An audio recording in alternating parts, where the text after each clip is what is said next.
الحمد لله وكفى والصلاة والسلام على سيدنا محمد المصطفى وأحمد المجتبى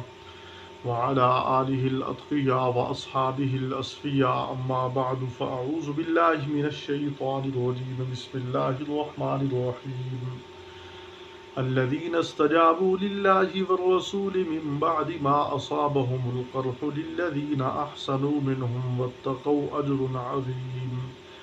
الذين قال لهم الناس إن الناس قد جمعوا لكم فاخشوهم فزادهم إيمانا وقالوا حسبنا الله ونعم الوكيل فانقلبوا بنعمة من الله وفضل لم يمسسهم سوء واتبعوا رضوان الله والله ذو فضل عظيم إنما ذلكم الشيطان يخوف أولياءه فلا تخافوهم وخافون إن كنتم مؤمنين صدق اللہ العظیم۔ سورۃ آل عمران کی آیت نمبر 172 سے لے کر 175 تک ترجمہ اور تفسیر سیکھیں گے۔ الذین استجابوا للہ والرسول،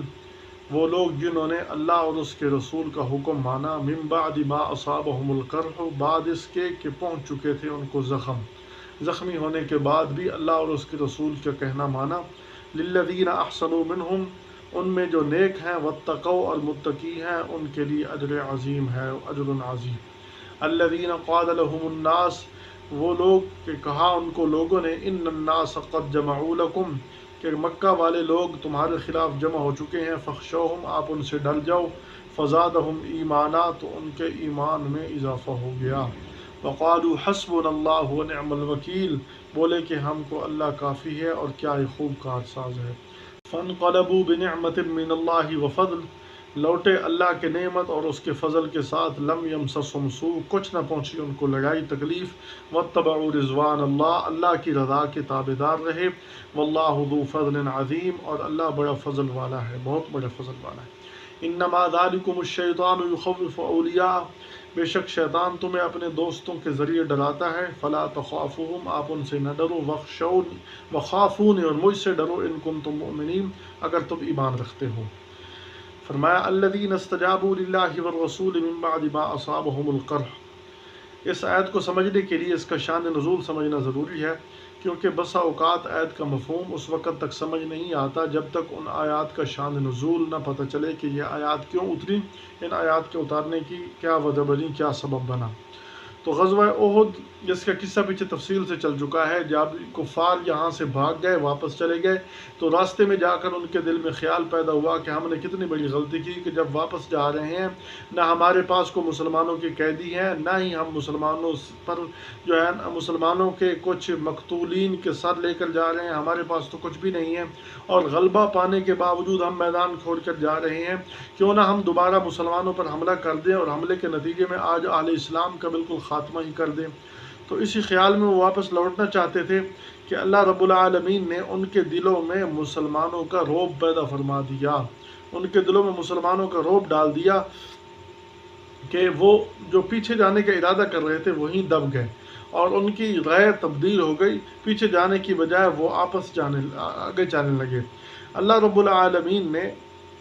کیونکہ دلوں کے حال سے واقف ہیں، تو جب وہ واپس جانے لگے نا، تو ان کے دلوں میں رعب تو ڈال چکا تھا۔ بعض مسافروں کو انہوں نے کہا کہ مسلمانوں کو جا کر ڈراؤ، لیکن کچھ مسافر مدینہ کی طرف آ رہے تھے، ان کو یہ پیغام دے کر گئے کہ مسلمانوں کو جا کر ہم سے ڈراؤ، ہم ان پر حملہ کر رہے ہیں۔ تو آپ صلی اللہ علیہ وسلم کو بذریعہ وحی یہ بات معلوم ہو گئی۔ آپ صلی اللہ علیہ وسلم نے ارشاد فرمایا کہ چلو بھائی ان کا تعاقب کرتے ہیں، بجائے اس کے کہ وہ ہم پر حملہ کریں، ہم خود جا کر ان پر حملہ کرتے ہیں۔ اور آپ صلی اللہ علیہ وسلم نے اعلان فرما دیا کہ ہمارے ساتھ وہی جائیں گے جو اس جنگ احد میں شریک ہوئے، ان کے علاوہ اور کوئی نہیں جائے گا۔ اور اس وقت آپ صلی اللہ علیہ وسلم کے ساتھ جو ساتھی تیار ہوئے، اللہ اکبر، وہ تھے جو زخمی تھے، بعض وہ تھے جو ایک دوسرے کے آسرے سے چل رہے تھے، وہ تھے، انہوں نے اپنے گھوڑے کس لیے، انہوں نے اپنے گھوڑے دوڑانے کے لیے تیار ہو گئے کہ آپ صلی اللہ علیہ وسلم کا حکم آ گیا، اس سے ہم پیچھے کیسے رہیں۔ تو وہ آپ صلی اللہ علیہ وسلم کے ساتھ تیار ہو گئے۔ آپ صلی اللہ علیہ وسلم وہاں سے روانہ ہوئے، مقام حمراء الاسد تک پہنچے، لیکن وہ وہاں سے بھاگ چکے تھے۔ ابو سفیان جو 7 ہجری میں مسلمان ہوا ہے، ابھی 3 ہجری کا واقعہ ہے، وہ وہاں سے جا چکا تھا۔ تو اس وقت جو ہے نا مسلمانوں پر انہوں نے یہ بات پہنچائی، اللہ رب العالمین نے اسی کا ذکر فرمایا۔ یہ پہلی آیت کا شان نزول تھا۔ فرمایا الذین استجابوا للہ والرسول، وہ لوگ جنہوں نے اللہ اور اس کے رسول کا حکم مانا۔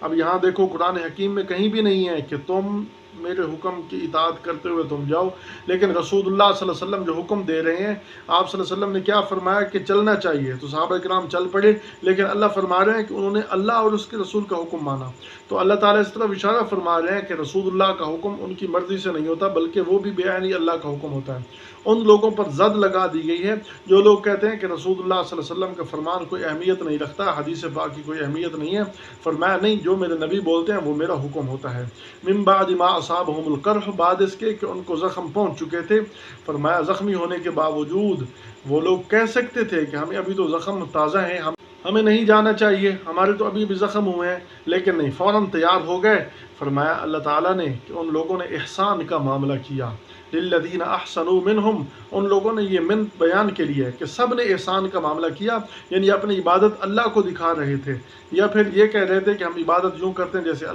ہم اللہ کو دیکھ رہے ہیں، واتقوا، اور پرہیزگار تھے۔ فرمایا ان کے لیے اجر عظیم ہے، اللہ تعالیٰ نے ان لوگوں کے لیے بہت بڑا اجر تیار کر رکھا ہے۔ تو اگلی آیت الذین قال لهم الناس ان الناس قد جمعوا لكم فاخشوهم فزادهم ایمانا۔ اب یوں ہوا کہ جب ابو سفیان وہاں سے جانے لگا تو اس نے جو ہے نا وہاں کے لوگوں کو میں سے بعض لوگ ادھر مدینہ کی طرف آ رہے تھے۔ یہ اس آیت کا شان نزول الگ ہے۔ وہ کہہ رہے تھے، وہ بنی عبد القیس کا ایک قافلہ تھا، بنی عبد القیس کا ایک قافلہ واپس آ رہا تھا مدینہ کی طرف۔ اس کو انہوں نے پیغام دیا کہ نبی علیہ الصلاۃ والسلام کو کہہ دے کہ آئندہ سال ہم بڑی تیاری کے ساتھ آئیں گے اور بدر کے مقام پر تمہارا ہمارا مقابلہ ہوگا۔ تو آپ صلی اللہ علیہ وسلم کو یہ پیغام انہوں نے دیا، انہوں نے ایک پروپوگنڈا کیا۔ پروپوگنڈا یہ بہت بڑی چیز ہے، جس کے خلاف پروپوگنڈا کر دیا جائے، ایک مہم چلا دی جائے، تو پھر وہ پروپوگنڈا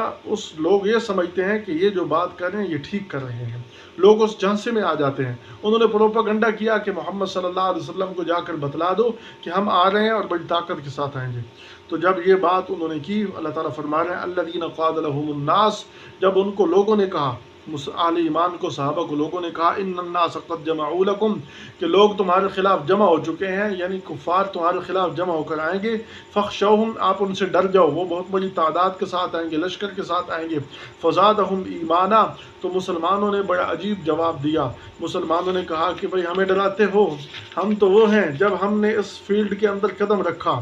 جب ہم نے ایمان قبول کیا تو ہم نے یہ سوچ سمجھ کر قدم اٹھایا کہ ہم جس رستے پر چل رہے ہیں یہاں پھول نہیں، ہمارے سامنے تلواریں آئیں گی، ہمارے سامنے نیزے آئیں گے، ہمارے سامنے تیر آئیں گے، ہمارے سامنے ہمارے رشتہ دار ہمارے دشمن بن کر آئیں گے۔ یہ سب باتیں ہم نے سوچ کر یہاں قدم رکھا تھا، اور جب آپ یہ ہمیں خبر دے رہے ہیں کہ کافر آپ کے خلاف تیار ہو چکے ہیں تو سن لو، اس خبر سے ہمارے ایمان میں اور اضافہ ہو گیا، کیونکہ رحمت کائنات صلی اللہ علیہ وسلم کے ساتھ ہم جب ملے تو ہمیں یہ پتہ تھا کہ ہمارے ساتھ یہ ہونے والا ہے اور مصائب اور مشکلات آنے والی ہیں۔ الف لام میم، اللہ تعالیٰ خود فرما رہے ہیں احسب الناس ان یترکوا ان یقولوا آمنا وهم لا یفتنون، کیا لوگوں نے گمان کر لیا ہے کہ ایمان کا دعویٰ کرنے کے بعد وہ آزمائے نہیں جائیں گے؟ تو یہ آزمائش ہے ہم پر، اس سے ہمارے ایمان میں اور اضافہ ہو گیا کہ اللہ اور اس کے رسول کا وعدہ سچا ہونے لگا ہمارے سامنے۔ جب وہ سچا ہونے لگا، قرآن حکیم کہہ رہے فزادہم ایمانا، ان کے ایمان کی برکات بڑھ گئی، ان کے ایمان کے نورانیت بڑھ گئی، ان کے ایمان کے انوارات بڑھ گئے، ان کے ایمان کے ثمرات بڑھ گئے۔ وقالوا حسبنا اللہ ونعم الوکیل، اور بول پڑے کہ ہمیں اللہ کافی ہے اور کیا ہی خوب کارساز ہے، ہم اللہ پر کامل بھروسہ کرتے ہیں، اور اللہ وہ ذات نہیں ہے جو اس پر بھروسہ کرے اور اس کے بھروسے کو ٹھیس پہنچائے، اللہ وہ ذات نہیں ہے۔ کہنے لگے حسبنا اللہ، ہمیں اللہ کافی ہے، ونعم الوکیل، کیا ہی خوب کارساز ہے۔ تو پھر آئندہ سال وہ ابو سفیان اپنا لشکر لے کر آیا، 2000 کا لشکر۔ آپ صلی اللہ علیہ وسلم کو پتہ چلا، آپ صلی اللہ علیہ وسلم 1500 مجاہدین کی جماعت لے کر روانہ ہوئے، اور بدر صغریٰ کے نام سے یہ جنگ معروف ہے۔ آپ صلی اللہ علیہ وسلم وہاں پہنچے تو فرمایا کہ لیکن اس کو پتہ چلا، وہ بھاگ گیا، وہ سامنے ہی نہیں آیا۔ تو اللہ تعالیٰ فرما رہے ہیں فَانْقَلَبُوا بِنِعْمَةٍ مِّنَ اللَّهِ وَفَضْلٍ، وہ لوگ اللہ کی نعمت کے ساتھ لوٹے۔ جب حمراء الاسد میں گئے نا، پہلے مارکہ کے اندر حمراء الاسد میں پہنچے تو وہاں اللہ کی نعمت کے ساتھ لوٹے اور اللہ کے فضل کے ساتھ لوٹے۔ اللہ کی نعمت کیا ہوئی کہ اللہ رب العالمین نے دشمن کا مقابلہ نہیں ہونے دیا، اور اللہ کا فضل کیا ہوا کہ ہمراہ المسد میں ایک منڈی لگتی ہے، وہاں منڈی پر ان لوگوں نے تجارت کی اور خوب منافع کمایا۔ فرمایا لم یمسسہم سوء، ان کو کوئی برائی نہیں پہنچی۔ اللہ تعالیٰ اسی کی وضاحت فرما رہے ہیں، فرمایا واتبعوا رضوان اللہ، انہوں نے اللہ کی رضا کی پیروی کی ہے۔ تیسرا انعام کہ اللہ کی رضا کی خاطر وہ نکلے تھے۔ اللہ خود گواہی دے رہا ہے، واللہ ذو فضل عظیم، اور اللہ بہت بڑے فضل والا ہے۔ اللہ تعالیٰ کا فضل اور انعام عام ہے۔ انما ذالکم الشیطان یخوف اولیاء، فرمایا کہ بے شک یہ شیاطین تمہیں اپنے دوستوں کے ذریعے ڈراتے ہیں، کیونکہ کفار سب شیاطین کے دوست ہیں، ان کے ذریعے تمہیں ڈراتے ہیں۔ فلا تخافوہم، ان سے نہ ڈرو، وخافون، مجھ سے ڈرو ان کنتم مؤمنین، اللہ سے ہی ڈرنا چاہیے، ہر حال میں اللہ کا خوف ہونا چاہیے، کسی اور کا خوف دل میں نہیں ہونا چاہیے۔ تو اللہ یہ فرما رہے ہیں مجھ سے ڈرو ان کنتم مؤمنین، اگر تم ایمان رکھتے ہو۔ تو شیطان یہ بار بار چیلنج چلتا ہے، کفار کے دلوں میں یہ وساوس ڈالتا ہے کہ اب یوں کرو مسلمان دب جائیں گے۔ تو شیطان کو اس لیے فرمایا گیا کہ یہ شیطان فرمایا یخوف اولیاء، اپنے اولیاء کے ذریعے اہل ایمان کو خوف دلاتا ہے۔ فلا تخافوہم، ان سے نہ ڈرو، وخافون، مجھ سے ڈرو۔ اللہ تعالیٰ سمجھ نصیب فرمائے، ہدایت عطا فرمائے۔